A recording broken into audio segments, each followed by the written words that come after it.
मैं अदब तू अजकल चुप रहना, मैं अदब तू अजकल चुप रहना, मैन बोलन ते मजबूर न कर। मेरा अदब ही वक्त सहारा है, मैन अदब दे कोलू दूर न कर। दुखी रियाज दा दिल बहु नाजुक है, इनू ठोकरा मार के चूर न कर। और लब खुल गए तां वत रुकने ही नहीं, मेरा पागलपन मशहूर न कर। भाई गल्लां सिद्धियां करदियां इस पारों, हसी मुलख नूं लगदियां खट्टे। गल्लां सिद्धियां करदियां इस पारों, हसी मुलख नूं लगदियां खट्टे।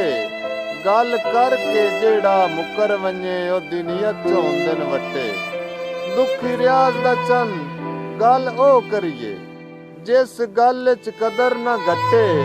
उस बंदे दी नस्ल च फर्क हुंदा है जेड़ा कीते कौल तो हटे।